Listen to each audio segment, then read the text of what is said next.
조합원님 안녕하십니까. 중앙지부 대의원 김영남 인사드리겠습니다.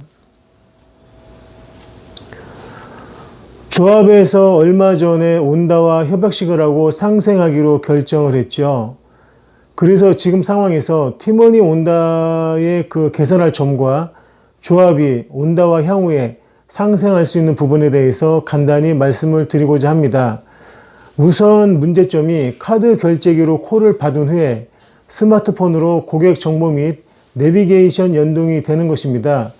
당연히 카카오나 우티 등 다른 타콜보다 승객 위치에 단 몇 분이라도 늦게 도착을 할 수밖에 없는 것이죠. 한 가지 더 말씀을 드린다면 팀원이 결제 단말기를 블루투스 연동으로 해서 스마트폰 콜 기능을 이용해서는 안 된다는 것입니다. 작동이 느려지기 때문에 해결하기가 어렵다는 말씀인 것입니다. 다른 콜처럼 스마트폰에서 자체 구동이 되어야 한다는 말씀입니다. 그리고 메타기가 연동되어 있어 작동 중에는 콜을 받을 수가 없는 것도 또 문제죠. 승객이 도착한 후에 새로운 콜을 받기 위해 메타기를 빈차 상태로 바꿔도 즉각 반응하지 않습니다. 이 또한 스마트폰으로 시스템을 바꿔야 하는 이유이기도 합니다. 또 하나가 목적지 없는 콜 시스템인데 피크 시간대에는 수입에 영향이 있어서 선뜻 받기가 좀 머뭇거려지시는 거죠. 피크 시간대에 콜 기여도를 봐서 승객이 적은 시간에 우선 보상을 콜로 할 수 있는 그런 알고리즘 적용을 해야 된다고 생각을 합니다. 그리고 현재는 일반 택시콜과 모범 택시콜 두 종류가 있죠. 고급 택시와 벤티 등 다인승 또는 전보 택시 등의 서비스가 없기 때문에 메이저 업체라는 인식을 주기가 쉽지 않습니다. 향후에 펫택시나 다인승 이런 서비스를 연동을 해서 스스로 팀원이 온다콜에서 해결을 해야 될 상황이라고 저는 말씀을 드리고 싶습니다. 그리고 더 한 가지 말씀을 드리자면 획기적이고 차별화된 서비스의 개발입니다. 조합의 도움만 바라고 대책 없이 중개로만 수수료 장사를 한다면 같이 망하는 지름길입니다. 그러나 일단은 중개콜로 안착을 시키고 그 기반으로 가맹사업이나 다른 사업을 구상한다면 다른 콜과 차별화된 획기적인 서비스를 지금 개발하지 않으면 안 됩니다. 고객 입장에서는 그냥 콜이 하나 더 있는 것 그거 이상 이하도 아니죠. 평소 카카오나 우티를 이용하는 고객을 온다로 끌어오려면 할인 마케팅이 필수인데 돈으로 지금 카카오나 우티와 싸울 수 있겠습니까? 또한 온다콜의 성공 조건 중에 하나가 개인 택시 조합원이 팀원이 온다를 우리 콜이라는 애착심을 가지게 하는 부분도 상당히 중요하다고 생각을 합니다.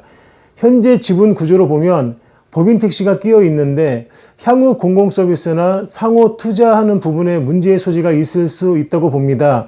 개인 택시와 팀원이 온다의 별도 협정을 통해서 서울 개인 택시와 온다콜만의 공동 소유 형태로 간다면 서울 개인 택시 조합원의 적극적인 참여도 이끌어낼 수 있다고 생각을 합니다. 그리고 서울시 지원을 통한 개인 택시와 팀원이 온다의 활성화 방안입니다. 수원 이택시의 사례에서 보듯이 시의 지원을 받으면 공무원이나 공기업, 주민센터 등을 활용해서 대시민 홍보가 한결 수월해지는 겁니다. 서울조합도 서울시를 상대로 사회기여성 교통약자 공공 플랫폼을 추진해서 서울시의 예산이나 홍보 지원 등을 받을 수 있어야 그나마 가능성을 높일 수 있다고 하겠습니다.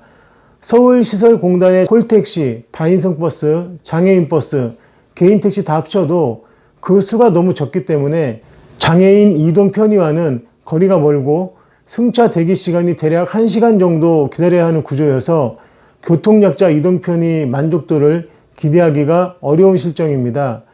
사회기여성 교통약자 공공 플랫폼은 추진만으로도 일반 시민의 우호적 여론으로 서울시와 서울 개인택시의 이미지 개선 효과가 크다고 할 것입니다. 교통약자라고 하면 일반적으로 장애인과 노인이 대부분인데 그러나 임산부, 일시적인 외상자, 미성년자 등 대중교통을 이용하기 곤란한 경우를 따지면 교통약자 사각지대가 상당하다고 볼 수 있겠습니다. 저는 개인택시가 그 대안이 돼야 한다고 계속 말씀을 드리는데 왜냐하면 현재 상황에서는 개인택시가 플랫폼 시장을 진입하기에 가장 수월한 방법이기 때문에 말씀을 드리는 겁니다. 대표적 대중교통인 버스의 경우도 휠체어 이용 가능한 저상버스를 약 10%로 본다면 다른 대안은 지하철인데 일반인도 힘든 환승 구조로 보면 교통약자의 대중교통 이용은 극히 제한이 되어 있습니다. 서울시도 그 문제를 모르는 것은 아니죠. 어찌 보면 지원해줄 구실이 없다는 게 맞는 말일 수도 있습니다. 자료만 잘 보완해서 명분만 제시하면 관심과 지원을 충분히 이끌어낼 수 있다고 저는 생각을 합니다. 최소 2,000대에서 5,000대가량으로 추진해서 플랫폼 시장의 개인택시의 진입 교두보를 이번 기회에 확보를 해야 합니다. 일단 플랫폼 시장의 규모와 상관없이 어떤 식으로든 안착하면 조합원들에게 우리 플랫폼의 기대도 충족시키면서 다른 플랫폼 사업으로 확정도 용이하게 할 수가 있는 것입니다. 2,000대에서 5,000대의 공공 플랫폼 지원 차량에 대해서는 부재 해제가 반드시 수반되어야 할 것입니다. 전체 부재 해제에 미치는 영향을 봐서라도 무조건 선결 조건이 돼야 하는 것이죠. 공공 플랫폼이 당연히 부재 해제의 조건이기 때문에 친절도나 콜 수락률 등을 기준으로 두어서 관리 장치도 필요하다고 하겠습니다. 어찌되었든 조합에서는 팀원이 온다와 상생을 하기로 결정을 하였습니다. 그리고 지금 문자로 온다콜 가입을 독려를 하고 있죠. 서울조합이 플랫폼 시대에 온다 중개콜을 기반으로 하는 개인택시 독자 플랫폼으로 서로 상생하면서 카카오 우티 등 독과점 기업들과 당당하게 대응해 나갈 수 있도록 조합원님의 협조와 관심을 거듭 부탁을 드리겠습니다. 이제 곧 장마철이고 날도 더워질 것입니다. 이럴 때일수록 더 건강에 유의하시고 안전운행하시길 기원 드리겠습니다. 조합원님께 늘 힘이 되는 대의원이 되겠습니다. 감사합니다.